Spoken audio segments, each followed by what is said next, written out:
ஈசாக்கு யாக்கோபை அழைத்து அவனை ஆசீர்வதித்து, நீ கானானியருடைய குமாரத்திகளில் பெண் கொள்ளாமல். ஆதியாகமம் 28:1. எழுந்து புறப்பட்டு பதான் அராமிலிருக்கிற உன் தாயினுடைய தகப்பனாகிய பெத்துவேலுடைய வீட்டுக்குப் போய் அவ்விடத்தில் உன் தாயின் சகோதரனாகிய லாபானின் குமாரத்திகளுக்குள் பெண்கொள் என்று அவனுக்கு கட்டளையிட்டான். ஆதியாகமம் 28:2. சர்வவல்லமையுள்ள தேவன் உன்னை ஆசீர்வதித்து, நீ பல ஜனக்கூட்டமாகும்படி உன்னை பலுகவும் பெருகவும் பண்ணி. ஆதியாகமம் 28:3. தேவன் ஆபிரகாமுக்கு கொடுத்ததும் நீ பரதேசியாய் தங்குகிறதுமான தேசத்தை நீ சுதந்தரித்துக் கொள்ளும்படி ஆபிரகாமுக்கு அருளிய ஆசீர்வாதத்தை உனக்கும் உன் சந்ததிக்கும் அருளுவாராக என்று சொல்லி. ஆதியாகமம் 28:4. ஈசாக்கு யாக்கோபை அனுப்பிவிட்டான்.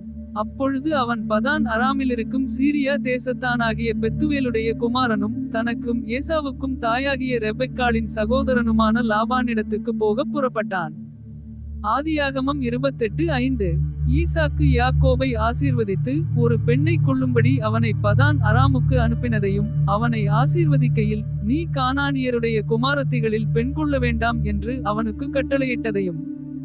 ஆதியாகமம் 28:6. யாக்கோபு தன் தகப்பனுக்கும் தன் தாய்க்கும் கீழ்ப்படிந்து பதான் அராமுக்கு புறப்பட்டு போனதையும் ஏசா கண்டதினாலும். ஆதியாகமம் 28:7. கானானியருடைய குமாரத்திகள் தன் தகப்பனாகிய ஈசாக்கின் பார்வைக்கு ஆகாதவர்கள் என்பதை ஏசா அறிந்ததினாலும். ஆதியாகமம் 28:8. ஏசா இஸ்மவேலிடத்துக்கு போய் தனக்கு முன்னிருந்த மனைவிகளுமன்றி ஆபிரகாமுடைய குமாரனாகிய இஸ்மவேலின் குமாரத்தியும் நெபாயோத்தின் சகோதரியுமாகிய மகலாத்தையும் விவாகம் பண்ணினான். ஆதியாகமம் 28:9. யாக்கோபு பெயர்செபாவை விட்டு புறப்பட்டு ஆரானுக்கு போக பிரயாணம் பண்ணி.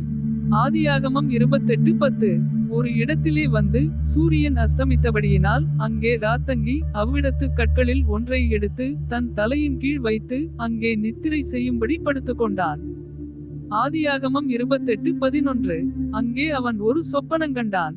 இதோ ஒரு ஏணி பூமியிலே வைக்கப்பட்டிருந்தது, அதன் நுனி வானத்தை எட்டியிருந்தது, அதிலே தேவதூதர் ஏறுகிறவர்களும் இறங்குகிறவர்களுமாய் இருந்தார்கள். ஆதியாகமம் 28:12. அதற்கு மேலாக கர்த்தர் நின்று, நான் உன் தகப்பனாகிய ஆபிரகாமின் தேவனும் ஈசாக்கின் தேவனுமாகிய கர்த்தர். நீ படுத்திருக்கிற பூமியை உனக்கும் உன் சந்ததிக்கும் தருவேன். ஆதியாகமம் 28:13. உன் சந்ததி பூமியின் தூளை போலிருக்கும். நீ மேற்கேயும் கிழக்கேயும் வடக்கேயும் தெற்கேயும் பரம்புவாய். உனக்குள்ளும் உன் சந்ததிக்குள்ளும் பூமியின் வம்சங்களெல்லாம் ஆசீர்வதிக்கப்படும்.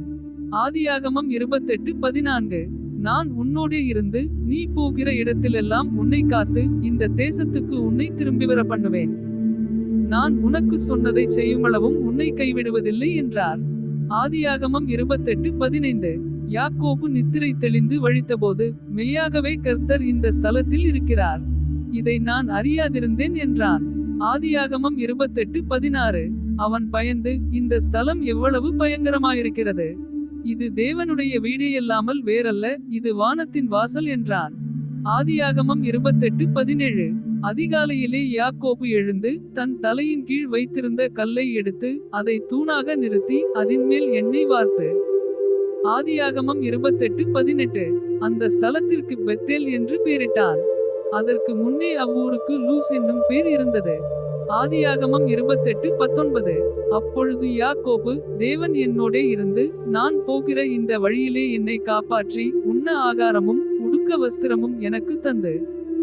ஆதியாகமம் 28:20. என்னை என் தகப்பன் வீட்டுக்கு சமாதானத்தோடே திரும்பி வர பண்ணுவாரானால் கர்த்தர் எனக்கு தேவனாயிருப்பார். ஆதியாகமம் 28:21. நான் தூணாக நிறுத்தின இந்த கல் தேவனுக்கு வீடாகும். தேவரீர் எனக்கு தரும் எல்லாவற்றிலும் உமக்கு தசமபாகம் செலுத்துவேன் என்று சொல்லி பொருத்தனை பண்ணிக்கொண்டான். ஆதியாகமம் 28:22.